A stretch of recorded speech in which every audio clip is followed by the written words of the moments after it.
followed by the Pledge of Allegiance.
I pledge allegiance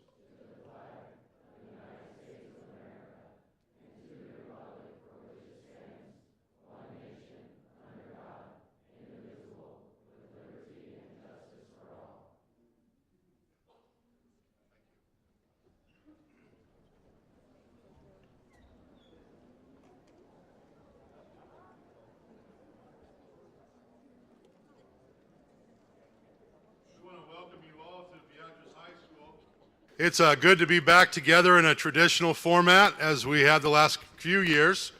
Thank you, veterans and your families and students and staff, for coming out on a cool blast of winter that we've had the last day or so. And we're going to have a great Veterans Day ceremony today. Veterans Day is a public holiday held on the anniversary of the end of World War I. World War I formally ended at the 11th hour of the 11th day of the 11th month, November 11th, in 1918. This ending of World War I was originally called Armistice Day. Today is the 104th anniversary of Armistice Day and the end of World War I. Veterans Day was established in 1954 under President Dwight D. Eisenhower. The purpose was to replace Armistice Day and is intended to honor all U.S. veterans and victims of all U.S. wars. Beatrice High School is honored to host Veterans Day. We want our school included in our ceremony. By having Veterans Day at our school, it provides the opportunity to learn more about commitment, honor, citizenship, and placing others before self. By us hosting this ceremony, our students see veterans and their families gain an opportunity to bond with true American heroes. Thank you for choosing Beatrice High School for this Veterans Day ceremony. Our school and community value the work that you are doing or have done to protect and serve, to provide us freedoms, and to make this the greatest country in the world. Thank you for being here. We would now have the Star-Spangled Banner sung by our senior choir members, followed by the invocation.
We open with a prayer that was written by Chaplain Michael McCoy, who was the Director of Chaplains for the Veterans Administration. Let us pray. Almighty and eternal God, who gives us the freedoms we enjoy in this great nation, fill our hearts today with thankfulness for our veterans who answered the call to defend the honor and just causes of our great nation. We thank you for their patriotism, their devotion to liberty and justice, human dignity and rights, compassion and self-giving. We thank you for their diversity and their unity in mission. Let all who would forget war reach out in compassion to those who must always remember. May the nightmares of all wars cease so that healing can take place. To honor our veterans, may each American find reasons to love, not hate, and strength to build rather than to destroy. Renew our sense of unity, hope, and faith through times of testing and difficulty. God, give us a joyous spirit of celebration of our nation's veterans and their families. Bless us now with your presence in the name of our God who challenges us to care. Amen.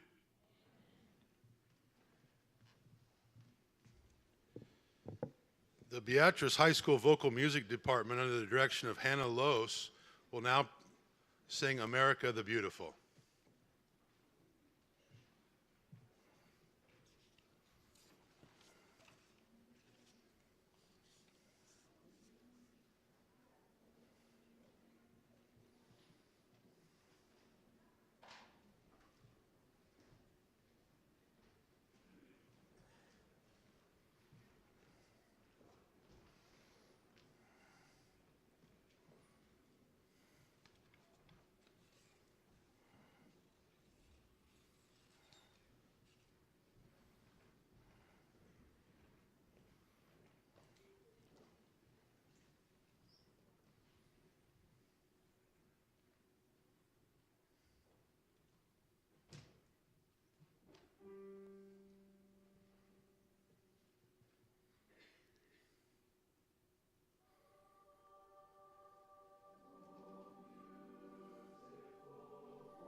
At this time, I have the privilege of recognizing some special guests and representatives that are with us today.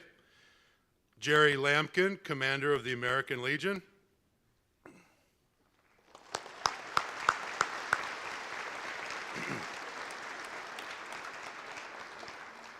Diane Richardson, Junior Vice Commander of the Disabled American Vets.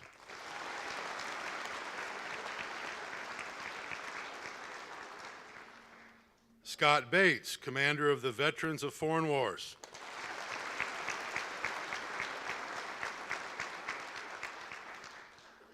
Aaron Crooks, Commandant, the Marine Corps League.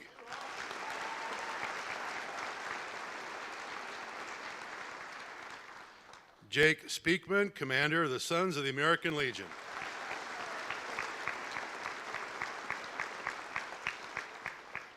Brad Thompson, Director of the American Legion Riders.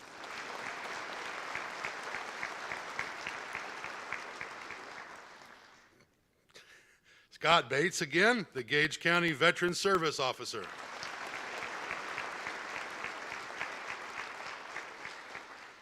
Sergeant First Class Chris Martin of the Nebraska Army National Guard Sea Troop.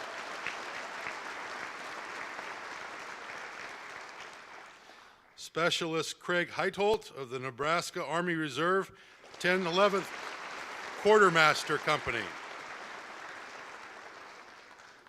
Lori Balke, President of the American Legion Auxiliary.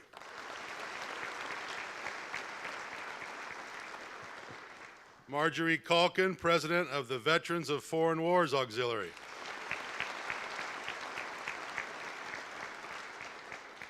And Catherine McKitty, past Department President of the Daughters of the Union Veterans of the Civil War.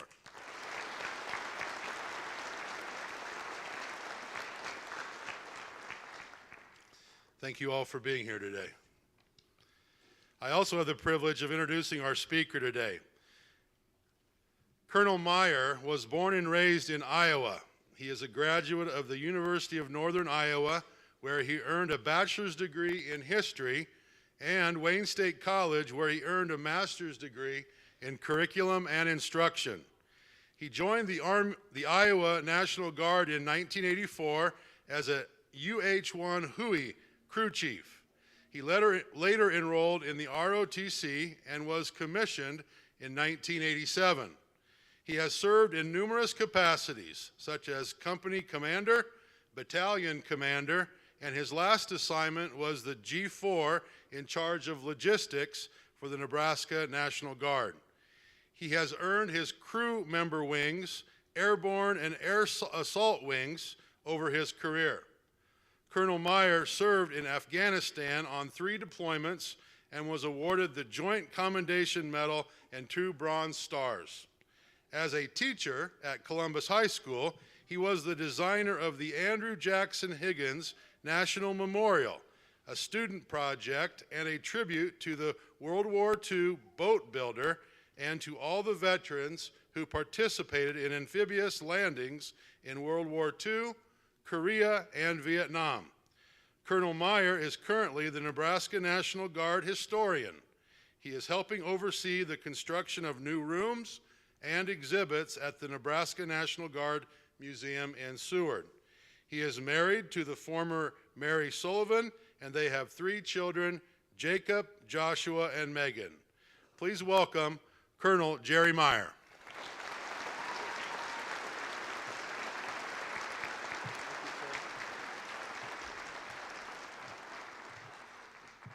Thank you, Principal Suter and the staff and students of Beatrice High School. It's an honor and privilege to be here.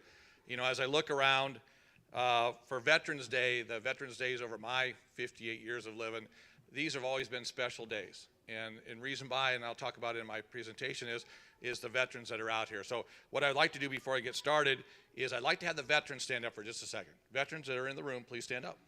If you can. If you can't, stay seated, okay? Let's give them a round of applause.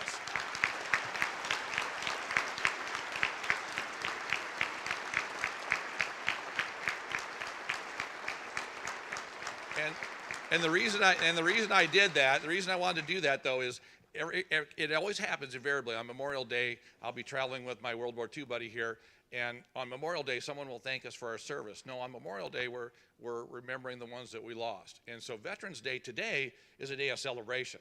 And for veterans, and this has only happened within the last 20 years, is Ralph and I have plotted out every free breakfast, dinner, and supper in the state. And so I take them around there, and we enjoy that. We enjoy putting on our hats, donning our hats, and going out there and talking to young people. But there's another group out here that probably needs to be thanked too. And I was giving a presentation yesterday about Veterans Day, and I said, you know what? I couldn't have done the things that I did when I was in the service. You know, principals reading off all that stuff, and I couldn't have done it had I not had a great spouse. So I want the spouses of veterans to stand up right now to be recognized. Stand up, please.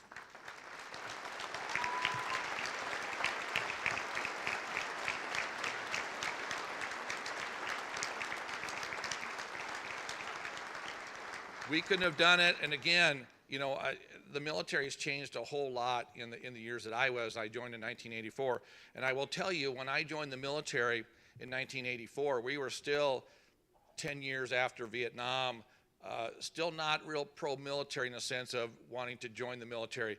And I can remember when I joined the Army, I called my parents. I didn't go face to face with them because I knew what the answer was going to be. My dad was so angry that I joined the military, he slammed the phone down and broke it. Now, we didn't have cell phones back then. We had the old phones on the cord, and he broke it in half. And the old people remember the old telephones that you pick up one and talk in the other one? That's what my mom said. She picked up the phone. She said, "What did you tell your dad?" And I said, "Well," I said, "I'm dropping out of college and I'm going to go in the military. I want to serve." And she says, "That's the stupidest thing I've ever heard." And I said, "Well, that's what I want to do." And then I doubled down on myself. I said, "And then I want to be a teacher." That was the worst thing to tell me. Both my parents were teachers, so they're like, "No, you won't like that." They went to my basic training graduation. I had a ponytail and long hair when I joined the military. That didn't last long at basic training, but I had a nice ponytail. I had nicer hair than some of these guys in the choir had, and I was very proud of my hair, but it disappeared. And then I transformed into this soldier. And when my parents came down for graduation from Fort Jackson, South Carolina, they watched me march across the field, and they said, "Your brother needs to join the military." So I got my poor sucker brother to join too. So yeah, but I'm from a military family. I can go back to World War I, World War II. My grandfather served as a medic. My uncle served in Vietnam. My brother, like I said, served in the National Guard. I served in Afghanistan, three deployments. So again, we're from a military family, but it's all about the veterans today. And what are the memories you remember of veterans? And I can remember our veterans in the little town of Eagle Grove, Iowa. It seemed like there were veterans everywhere. Our teachers were veterans. Our coaches were veterans. Our pastors, everybody in the neighborhood was tied to something involving World War I or World War II, Korea, Vietnam. And they were kind of our parents also. And I can remember Mr. Smith next door to my house was a Pearl Harbor survivor. And he had the whitest hands I've ever seen of any guy. And I'm like, "Mr. Smith, what happened to your hands?" And he showed me a Purple Heart, and he said, "I was on the USS Swan on the morning of December 7th, 1941, when the Japanese attacked. And they said, after a while, you have to change out the barrel or change out something on the machine gun." Well, he reached up and grabbed this water-cooled jacket on this machine gun, and it literally burned his hands white. And he got his Purple Heart from Pearl Harbor. And I tell you, I was like enamored with this guy. He never talked much about it, but I had that as my neighbor. And then a guy across the alley, he was with China, Burma, India, and he talked about the experience of flying over the Himalayas in a non-pressurized aircraft. And then I had another guy across the street there, Mr. Pullman. He was a B-17 pilot, and it's just like, and then they were my teachers. And can you imagine how tough they were? You think you got tough teachers here. Can you imagine these war veterans, these veterans that could see nothing but promise in you and drove you really hard? They never gave up, and those are the kind of teachers I had. I mean, I tell you, my band instructor was brutal. I mean, you think you marched a lot in preparing. I mean, we were World War II good drill sergeant trained, and it helped me in basic training. I tell you what, I could march day and night, and because of my band instructor, World War II veteran. But all these veterans that are out here were my role models. And I hope that you, and you up here also looking down, look at these people here, because I'm gonna highlight one of them for you right here, because I brought him down here. The World War II generation had 16 million people that signed up to serve. They were either drafted or they volunteered. Very few of them are around today. Ralph and I were talking about on the way down here. I believe there's less than 250,000, I think is what we're looking at, of 16 million. And we're losing thousands of them each day. And so I wanted to bring you a World War II veteran here to show you. This guy right here is Mr. Ralph Hansen from Seward, Nebraska.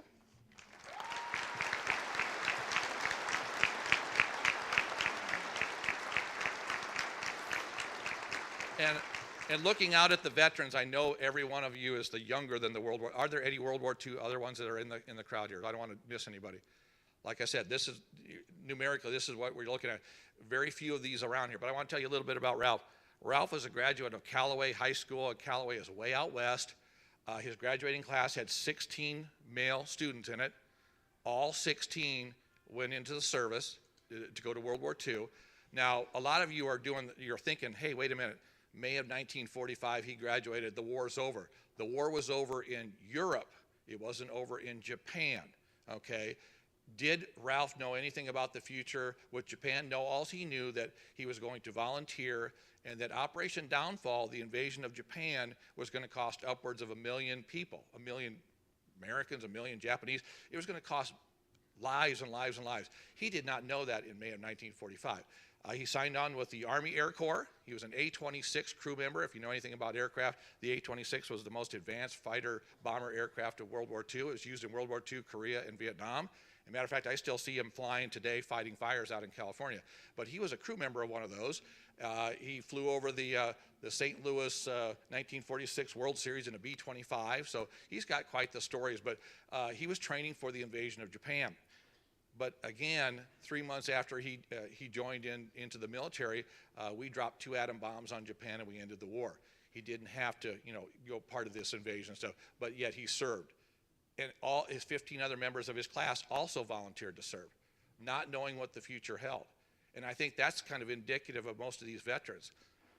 Let's go. Do we have any Korea War veterans? Show of hands. Do we have any Korea? Right down front, we have a Korean War veteran.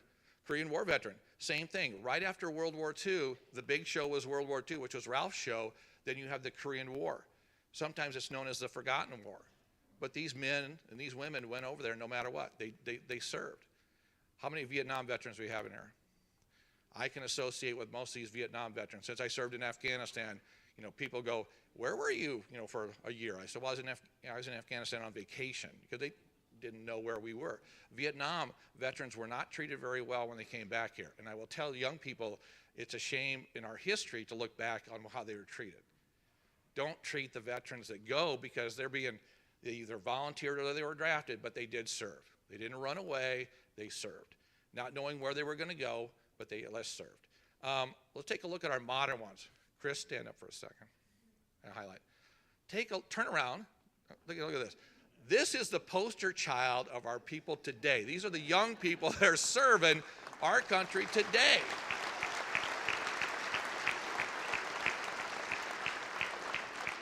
Now, Chris and I are good friends, and he's airborne like I. I always said airborne soldiers are different. There's always, people can make a joke about what falls out of the sky. I know that joke. But airborne soldiers are a lot different than normal people, I tell them. I said, we are the first on the ground. Leaders are the first on the ground. And I was talking about World War I the other day, and how generals would be far behind the line, and they'd lead their soldiers. They'd have their soldiers cross no man's land, and the soldiers would be butchered. That doesn't happen today. Leaders today in our military lead from the front, don't they, Chris? Airborne. They go out the door. We're the first on the drop zone, last off. We lead. And I put the hope of our country in the hands of these young people that are here. The veterans that are here today, they have walked the walk. Now, you're talking the talk, but you have to start walking here pretty soon. This country is I tell you, is in much better hands. People, if you watch the news, you think we're all going to hell in a handbasket. We're not, okay? This is a great country. It's exceptional. I talk about American exceptionalism all the time. We are an exceptionally great country because of these people here, okay? You can do what they did. If you like to jump out of planes, talk to Chris and I. But, you can serve. I tell you, service is one of those things I'm the proudest of. You know, I'm proud to be a friend of Ralph here. He serves with me in Kiwanis. You know, we do all these things. We're in the Legion. You know, we're servers. We're out there putting back into the community what we're so proud of what we've received from this great country. And so again, like I said, today is a day of celebrating. I hope you, the young people of this room here, look at service. I could tell you when I first joined, there was not a recruiter in my high school. They just didn't come out after the Vietnam War. They just didn't want to deal with it. But I tell you what, I was so proud that I did join. I was so proud that I made a career of it. I was so proud that I retired as a colonel. You know, sitting in the band or doing the choir or doing the plays or doing football and all the different sports, I never thought I would be a colonel. You know, jumping out, you know, being an airborne colonel and all that fun stuff. Never thought I'd be that. But these people here inspired me to do it. And so I want to take away from today is that you look to these people. If you get a chance before you go back to class, you know, talk to them. Talk to Ralph here. I tell you, they would love to. And I will give you one last Ralph story. I take Ralph to France for the 75th anniversary of D-Day back in 2019. And we were at a place called Pointe du Hoc. And I don't know if you know this, but Rangers know this. It's a 90-foot cliff on D-Day that our people scaled up and assaulted this German position. It cost a lot of lives. And so we were there and we did the tour. So Ralph was with me. We got back on the bus. I counted noses. I'm missing one person. Who I'm missing? Him. So I thought, oh crap. We took the World War II veteran over here. We lost him. I thought he fell over the cliff. So I run down to Pointe du Hoc and he is surrounded. I turn the corner and I'm just going, oh my God, there he is. He's surrounded by about 20 French kids. He's signing autographs, taking pictures with them, doing all this stuff. And I'm like, what are you doing? And he goes, they stopped me. They think our World War II, our veterans, are rock stars, that are heroes. And I thought it was the coolest picture. Of course, you and me, I had to go, come on, Clark Gable, let's go. We got to get on the bus. But, you know, it was really pretty impressive to see these young people admiring what he did. When he got done with his trip, he was just covered in medals. Every village we stopped in, they would give him medals and they would thank him. He'd say, take this back to America and thank America for what they did with freeing us from Germany. And it's impressive. And so that's the image I think of today when I think of veterans. So again, God bless you. God bless America. God bless the state of Nebraska. God bless everybody for being here today. Enjoy your Veterans Day. Thank you so much.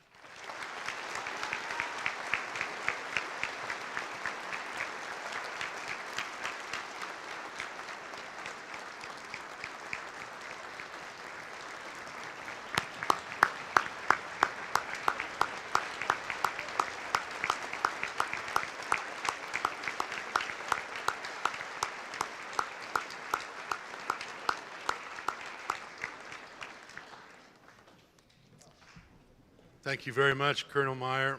And thank you for bringing your special guest.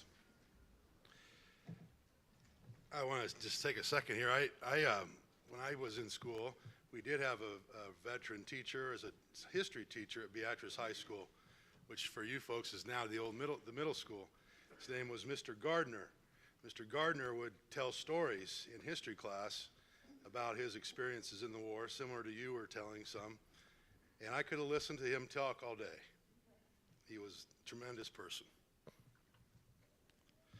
We want to take a second and recognize some of our students who have had parents or who themselves have served or plan to enlist and serve in any branch of the military. So students and teachers, do we have anybody out there who has parents or relatives that have served, or that any of you that plan to serve? Would you please stand, and we'd like to recognize you.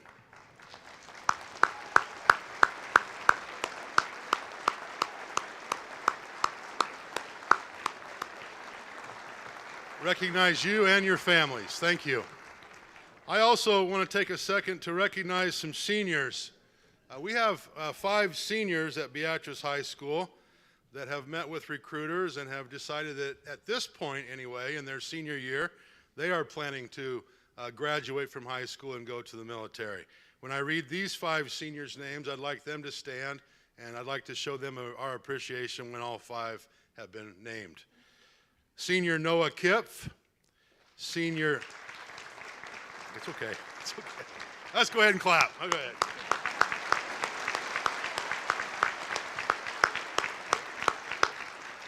Senior Easton Moore.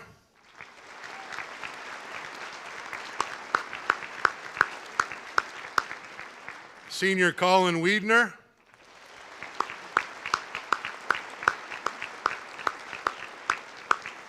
Some of these kids are up in the balcony. Senior Mia Morris.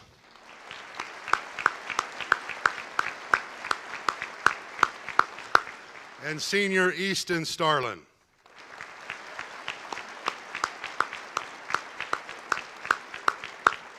As I said, those are the seniors that have indicated at this point in their senior year. We will recognize our senior graduates that are going to the military again at graduation. Okay, let's see where we're at here.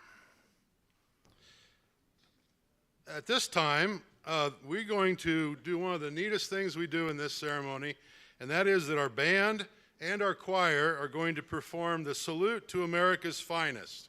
Now, what happens during this song is as they're playing, I will announce the 5 anthems of the military: Army, Navy, Coast Guard, Marines, and Air Force. And we would like any veteran or veteran spouse or family that is here to stand during that anthem, and we'll show you our appreciation.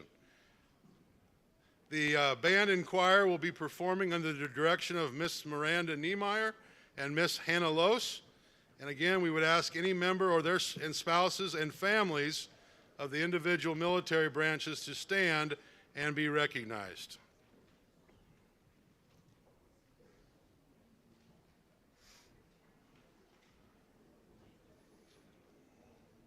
Also included this year, those of you that have programs, Mr. Scott Bates included the lyrics to these anthems, and you're free to sing along also.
Army.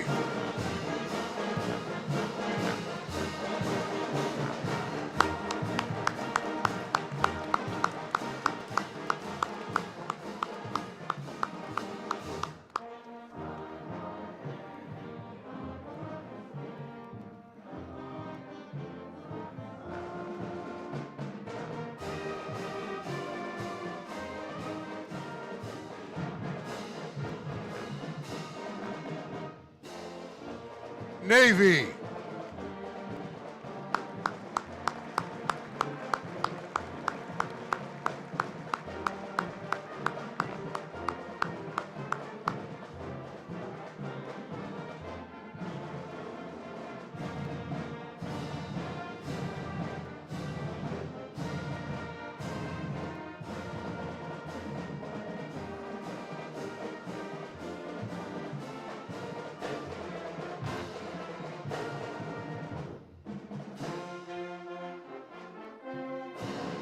Coast Guard.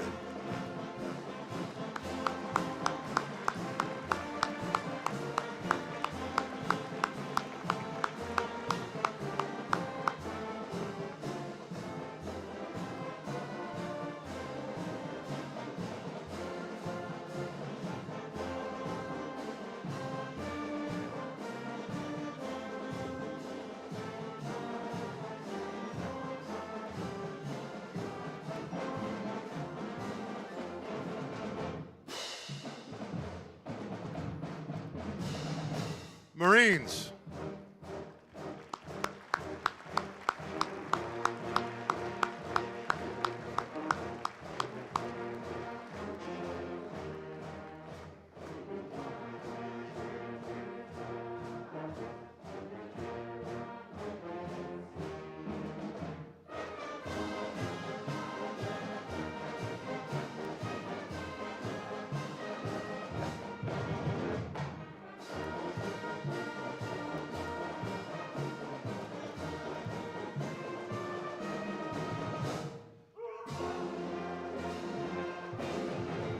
Air Force.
Would you join me in thanking our Beatrice High School band and choir and our instructors one more time? That was wonderful.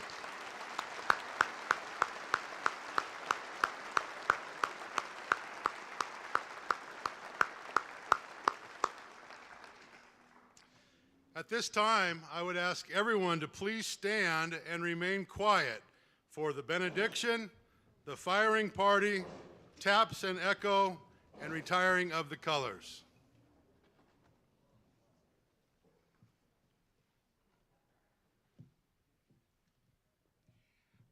Receive the blessing. May the Lord bless us and keep us. May the Lord make his face shine upon us and be gracious unto us.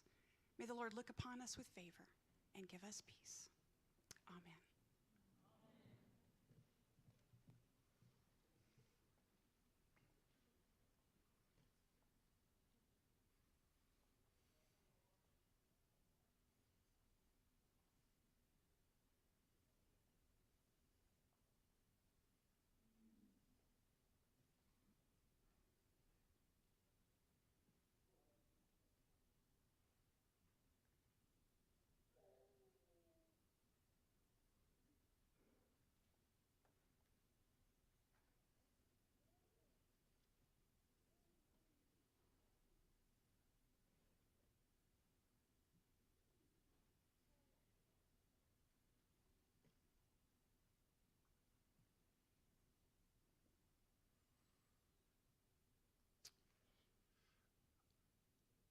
I believe we're ready for taps and echo.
this concludes our Veterans Day ceremony. I want to thank you all again for being here.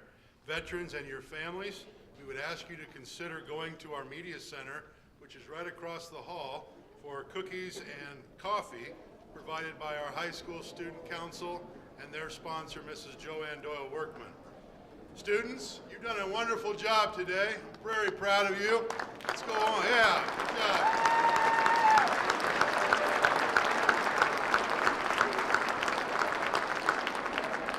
And students, we're going to go on to our fourth period class. Have a great day, everybody. Also, I would ask to remind veterans and families, Mrs. Hardig wanted me to remind you that next year you can catch a bus at the Vet Center and come to this ceremony. Okay? Have a great day. Happy Veterans Day.